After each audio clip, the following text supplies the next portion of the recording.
투자에 성공하려면 남들과 반대로 해보세요.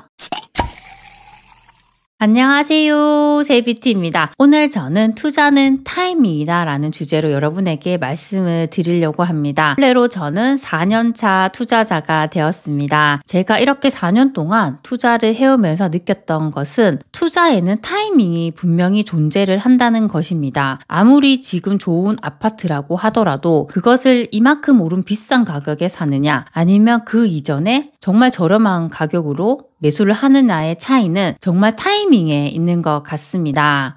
제가 처음 부동산 투자를 이제 시작했을 때쯤은 한여름 휴가철이었습니다. 그때 사람들은 다들 휴가를 떠나서 거리도 한산했습니다. 더군다나 부동산은 더욱 한산했습니다. 하지만 그때 저는 어떻게든지 투자를 실행하기 위해서 부동산에 방문을 했습니다. 그 조용하던 부동산에 제가 이렇게 방문을 하니까 소장님께서는 정말 반갑게 저를 맞이해 주셨습니다. 제가 부동산에 방문하기 전에 네이버 부동산으로 계속 그 단지의 매물들을 조사를 했었습니다. 그때 급매로 나온 매물이 있어서 저는 그것을 보겠다고 소장님께 말씀을 드렸습니다. 그렇게 그 집을 실제로 보고 다시 부동산으로 돌아와서 저는 소장님께 넌지시 이 가격도 저렴하긴 한데 한 500만 원 정도 더 조정해 줄 순 없나요? 라고 말을 던져봤습니다. 그때 제 속마음은 500만 원을 조정해줘도 되고 안 해줘도 되는 그런 마음이었습니다. 소장님께서는 한번 매도자분께 이야기를 해보시겠다고 하셨습니다. 소장님께서 이렇게 말씀을 해보시니까 매도자님께서는 흔쾌히 500만 원을 조정해 주겠다고 하셨습니다. 그 이유를 들어보니 매도자분께서는 빨리 이 집을 처분을 하고 새 아파트로 갈아타기를 하고 싶었던 거였습니다. 하지만 집을 내놓았는데 집을 보러 오는 사람도 없었고 때문에 빨리 처분을 하고 싶었던 겁니다. 그런데 제가 이렇게 적극적으로 매수를 하겠다고 하니 흔쾌히 이제 조정을 해 주셨던 겁니다. 그래서 이렇게 아무도 부동산을 사려 하지 않을 때 그때가 정말 좋은 타이밍이라고 저는 생각을 합니다.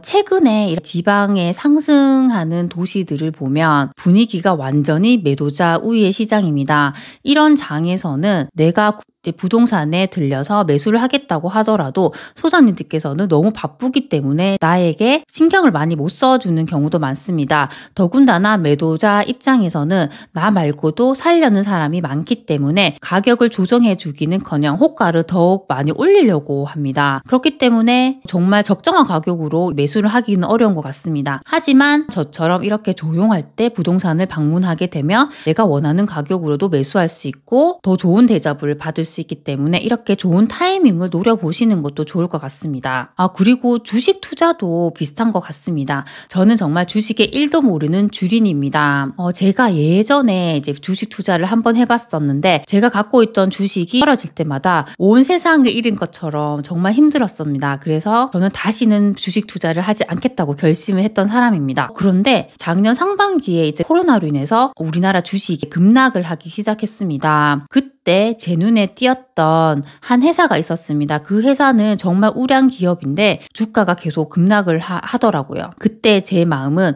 이렇게 큰 회사가 계속 급락을 할 리는 없다는 생각이 들더라고요. 그때부터 신문 기사와 그 회사의 정보들을 계속 파헤치기 시작했습니다. 그리고 저만의 매수 타이밍을 설정을 했습니다. 그런데 제가 정했던 매수 타이밍보다 더 떨어졌을 때는 정말 겁이 나서 저도 매수를 하지 못했습니다. 그런데 제가 정했던 그 기준만큼 올라왔을 때 저는 과감하게 매수를 했습니다. 그런데 제 주변 사람들은 계속 그 회사에 관심은 있었지만 선뜻 매수를 하지 못했습니다. 현재 그 회사의 주식은 정말 천장이 없는 듯이 계속 치솟고 있는 상황입니다. 이렇게 상승을 하자 사람들은 주식을 해야겠다. 이 회사의 주식을 사야겠다고 관심을 많이 가지는 것 같습니다. 주식에 있어서도 이렇게 타이밍은 정말 중요한 것 같습니다. 최근에 저는 프로필 사진 촬영을 위해서 스튜디오를 방문을 했었습니다. 그때 메이크업을 해주시는 분과 대화를 나눴었습니다. 그분 같은 경우는 한 아파트에서 오랫동안 전세를 사셨다고 합니다. 그런데 집값이 몇 년 동안 오르지 않자 아파트는 절대 절대 집값이 오르지 않을 거라는 생각으로 집을 사지 않고 계속 전세를 사줬다고 합니다. 그런데 그 아파트가 작년 하반기에 한 달 사이에 거의 1억 이상이 올랐습니다. 그렇게 아파트가 오르는 걸 보자 그때서야 왜 내가 집을 사지 않았을까라고 후회를 하셨다고 합니다. 그분 같은 경우는 정말 하루 종일 힘들게 일을 해서 벌 수 있는 돈이 거의 10만 원이라 하셨습니다. 하지만 이렇게 10만 원씩 아무리 모은다고 해도 지금 오른 그 집을 살 수가 없다는 사실에 너무 좌절하게 된다는 말씀을 하셨습니다. 저는 그 이야기를 들으면서 그분이 아무도 집을 사지 않을 때 그때 그래도 내 집은 하나 있어야지 하는 심정으로 그 집을 샀다면 지금 어떤 마음일까라는 생각이 이제 들더라고요. 저는 이렇게 부동산이든 주식이든 항상 타이밍은 존재를 한다고 생각합니다.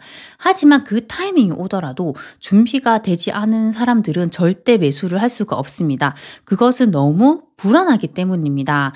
그렇기 때문에 부동산이든 주식이든 항상 내가 열심히 공부를 하고 나만의 기준을 만들어 가시는 게 정말 중요한 것 같습니다. 그렇게 준비가 된다면 정말 그 타이밍이 왔을 때 과감하게 매수를 할 수가 있는 것 같습니다. 네. 오늘 제 영상이 조금이라도 도움이 되셨다면 구독과 좋아요, 알람 설정 부탁드리겠습니다. 그럼 다음 시간에 만나요. 안녕.